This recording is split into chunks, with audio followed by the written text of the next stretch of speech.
আজি তোমালোকলৈ আগবঢ়াইছো সমাজ বিচিত্ৰা পাঠ্যপুথিৰ পাঠ নম্বৰ 12 সংবিধানৰ প্ৰশ্নোত্তৰসমূহ। অনুশীলনী 1 তলৰ প্ৰশ্নবোৰৰ উত্তৰ দিয়া। প্ৰথম প্ৰশ্নটো আছে সংবিধান বুলিলে কি বুজা? উত্তৰ সংবিধান হৈছে এনে এখন পুথি য'ত দেশ এখনৰ লোকসকলৰ মাজত ঐক্য সংহতি আৰু সমতা বজাই ৰাখিব পৰাকৈ কিছুমান নীতি নিয়ম সন্নিৱিষ্ট থাকে। প্ৰশ্ন খ সংবিধান কেই প্ৰকাৰ? উত্তৰ সংবিধান 2 প্ৰকাৰ, 1 লিখিত সংবিধান, 2 অলিখিত সংবিধান। গ কোনখন দেশত সৰ্বপ্ৰথম লিখিত সংবিধান প্ৰণয়ন কৰা হৈছিল? উত্তৰ আমেৰিকা।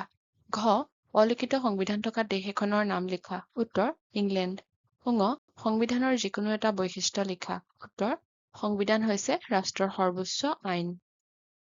প্ৰশ্ন নম্বৰ 2 সংবিধানৰ প্ৰয়োজনীয়তা বৰ্ণনা কৰা। উত্তৰ সংবিধান হৈছে ৰাষ্ট্ৰ পৰিচালনাৰ বাবে প্ৰয়োজনীয় নীতি নিয়ম আৰু আইনৰ সামূহিক ৰূপ। সংবিধানৰ প্ৰয়োজনীয়তা তলত আলোচনা কৰা হল। ক সংবিধানে ৰাষ্ট্ৰ পৰিচালনাৰ নীতি নিয়ম নিৰ্ধাৰণ কৰে। এখন দেশত বিভিন্ন জাতি উপজাতিৰ মানুহে বাস কৰে, সেয়ে দেশ এখনত কৃষ্টি সংস্কৃতিৰ ভিন্নতা দেখা যায়। সংবিধানে দেশৰ এনে ভিন্নতাৰ মাজতো দেশ এখন সুকলমে পৰিচালনা কৰাত সহায় কৰে। খ সংবিধানত ৰাষ্ট্ৰ পৰিচালনাৰ 3টা অংগ কাৰ্যপালিকা, বিধানমণ্ডল আৰু ন্যায়পালিকাৰ গঠন আৰু কাৰ্যকলী লিপিবদ্ধ কৰা থাকে। ইয়াৰ উপৰি যদি প্ৰশাসনে তেওঁলোকৰ ক্ষমতাৰ অপব্যৱহাৰ কৰে তেন্তে সাংবিধানিক পদ্ধতিৰ দ্বাৰা তাক নিয়ন্ত্ৰণ কৰাৰ ব্যৱস্থাও উল্লেখ আছে। গ দেশৰ নাগৰিকৰ বাবে থকা মৌলিক অধিকাৰসমূহ সুৰক্ষিত কৰাত সংবিধানে গুৰুত্বপূৰ্ণ ভূমিকা পালন কৰে। ঘ সংবিধানত ৰাষ্ট্ৰৰ নিৰ্বাচন প্ৰক্ৰিয়াৰ সবিশেষ নিৰ্দেশনা থাকে। নিৰ্বাচন পৰিচালনাৰ বাবে সংবিধানৰ অধীনত এক স্বতন্ত্ৰ নিৰ্বাচন আয়োগে কাৰ্যনিৰ্বাহ কৰে। ঙ সংবিধানৰ মাজেৰে এখন ৰাষ্ট্ৰৰ আদৰ্শ, লক্ষ্য, উদ্দেশ্য আৰু দৰ্শনৰ প্ৰতিফলন ঘটে। প্ৰশ্ন 3 চমুটোকা লিখা। ক অলিখিত সংবিধান। উত্তৰ কিছুমান দেশৰ সংবিধান দেশখনৰ প্ৰচলিত ৰীতি-নীতি, পৰম্পৰা বা পূৰ্ব আধাৰিত আইনৰ সিদ্ধান্তৰ ওপৰত ভিত্তি কৰি চলি থাকে। এনেধৰণৰ সংবিধানৰ নিৰ্দিষ্ট প্ৰণেতা, প্ৰণয়নকাল আৰু লিখিত ৰূপ নাথাকে। এনেবোৰ সংবিধানক অলিখিত সংবিধান বুলি কোৱা হয়। উদাহৰণস্বৰূপে ইংলেণ্ডৰ সংবিধান।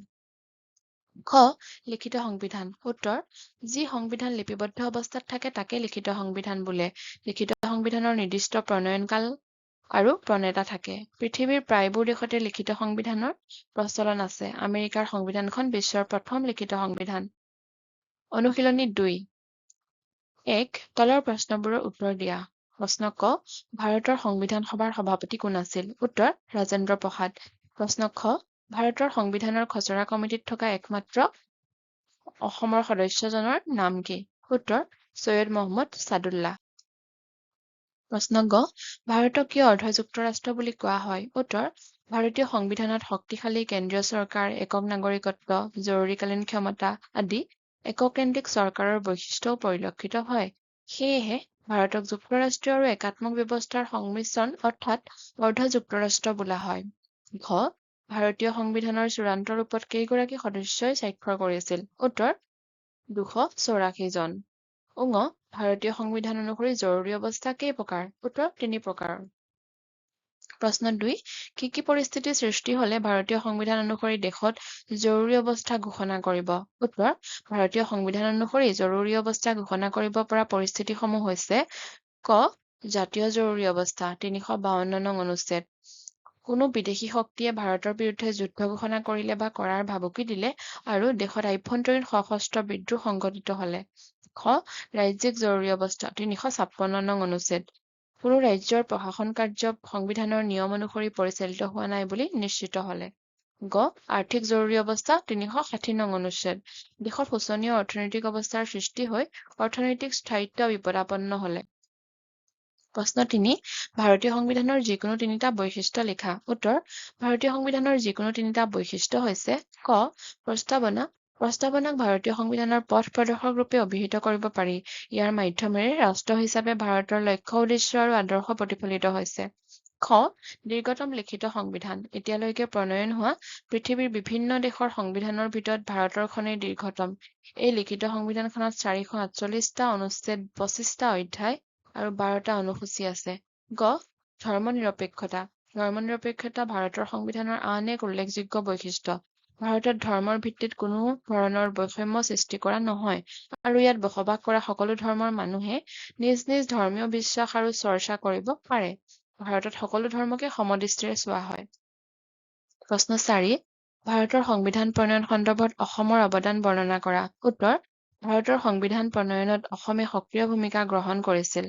নিবাৰণ চন্দ্ৰ লস্কৰ, ধৰণীধৰ বসুমতাৰী, গোপীনাথ বৰদলৈ, জে.এম. নিকলছ ৰয়, কুলধৰ চলিহা, ৰোহিণী কুমাৰ চৌধুৰী, সৈয়দ মহম্মদ ছাদুল্লাহ, আব্দুৰ ৰৌফ আদি বৰেণ্য ব্যক্তিসকলে প্ৰত্যক্ষ বা পৰোক্ষভাৱে সংবিধান প্ৰণয়নত অংশগ্ৰহণ কৰিছিল।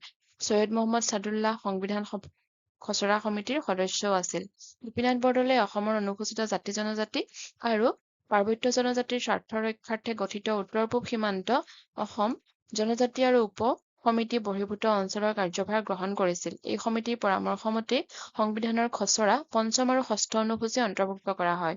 এই অনুসূচীয়ে উত্তৰ-পূব ভাৰতৰ পৰ্বতীয় আৰু জনজাতীয় অঞ্চলবোৰৰ বাবে জনজাতি উন্নয়ন পৰিষদ আৰু স্বায়ত্ত শাসনৰ ব্যৱস্থা কৰে। অনুশীলনী 3, 1 তলৰ প্ৰশ্নবোৰৰ উত্তৰ দিয়া। প্ৰশ্ন ক, সংবিধান সংশোধন মানে কি বুজা? উত্তৰ, দেশৰ পৰিৱৰ্তিত পৰিস্থিতিৰ লগত সংগতি ৰাখি সময়ে সময়ে সংবিধানৰ কোনো কোনো অধ্যায়, অনুচ্ছেদ বা অনুসূচীৰ নতুনকৈ সংযোজন কৰিবলগীয়া হয় বা পূৰ্বৰ কোনো অংশ বাদ দিবলগীয়া হয়। সংবিধান সলনি বা সংশোধন কৰা এই প্ৰক্ৰিয়াটোক সংবিধান সংশোধন বুলি কোৱা হয়। প্ৰশ্ন খ, কোনটো সংশোধনীৰ জৰিয়তে ভাৰতীয় সংবিধানত বিনামূলীয়া আৰু বাধ্যতামূলক শিক্ষাৰ অধিকাৰ অন্তৰ্ভুক্ত কৰা হৈছে? উত্তৰ, 2002 চনৰ 86তম সংশোধনীৰ জৰিয়তে। প্ৰশ্ন গ, 42তম সংবিধান সংশোধনীৰ যোগেদি ভাৰতৰ সংবিধানত কি কি বিষয় সন্নিৱিষ্ট কৰা হৈছিল? উত্তৰ, প্ৰস্তাৱনাত সমাজবাদী, ধৰ্মনিৰপেক্ষ আৰু মৌলিক কৰ্তব্যৰ সংযোজন কৰা হৈছিল। প্ৰশ্ন 2, ভাৰতৰ সংবিধানৰ প্ৰস্তাৱনাৰ মূল বৈশিষ্ট্য লিখা। উত্তৰ, ভাৰতীয় সংবিধানৰ প্ৰস্তাৱনা হৈছে সংবিধানখনৰ মূল চাবিকাঠি। ইয়াৰ 3টা বৈশিষ্ট্য হৈছে: 1, সাৰ্বভৌম সমাজবাদী ধৰ্মনিৰপেক্ষ। প্ৰস্তাৱনাই ভাৰতক এখন সাৰ্বভৌম সমাজবাদী আৰু ধৰ্মনিৰপেক্ষ ৰাষ্ট্ৰ হিচাপে ঘোষণা কৰিছে। 2, গণতান্ত্ৰিক গণৰাজ্য। ভাৰতৰ সৰ্বোচ্চ ক্ষমতা জনসাধাৰণৰ হাতত ন্যস্ত থাকে, যাক নাগৰিকসকলে নিৰ্বাচিত কৰা প্ৰতিনিধিৰ দ্বাৰা দেশ পৰিচালিত হয়। 3, ন্যায়, স্বাধীনতা, সমতা আৰু ভাতৃত্ববোধ। নাগৰিকসকলৰ বাবে সামাজিক, অৰ্থনৈতিক আৰু ৰাজনৈতিক ন্যায় নিশ্চিত কৰাৰ লগতে চিন্তা, বিশ্বাস আৰু উপাসনাৰ স্বাধীনতা, মৰ্যাদাৰ সমতা আৰু ভাতৃত্ববোধ গঢ়ি তোলাৰ আদৰ্শ প্ৰস্তাৱনাত আছে। প্ৰশ্ন 3, অসমৰ বাবে ভাৰতীয় সংবিধানে আগবঢ়োৱা বিশেষ ব্যৱস্থাবোৰৰ বিষয়ে লিখা। উত্তৰ, অসমৰ বিভিন্ন জনজাতিৰ লোকসকলৰ ঐতিহ্য আৰু সাংস্কৃতিক ৰক্ষণাবেক্ষণ দিবৰ বাবে ভাৰতৰ সংবিধানে 6ষ্ঠ অনুসূচীৰ জৰিয়তে ব্যৱস্থা গ্ৰহণ কৰিছে। এইসমূহ হ'ল: 1, জনজাতীয় লোকসকলৰ বাবে স্বায়ত্ত শাসনৰ ব্যৱস্থা কৰিছে, যেনে বড়োলেণ্ড স্বায়ত্তশাসিত পৰিষদ, কাৰ্বি আংলং স্বায়ত্তশাসিত পৰিষদ। 2, জনজাতীয় ভূমি আৰু তেওঁলোকৰ সংস্কৃতি ৰক্ষণাবেক্ষণৰ ব্যৱস্থা গ্ৰহণ কৰিছে। 3, ঐতিহ্য সুৰক্ষিত কৰাৰ বাবে পোনপটীয়া বিত্তীয় অনুদানৰ ব্যৱস্থা কৰিছে। প্ৰশ্নোত্তৰসমূহ ইমানতে শেষ হৈছে।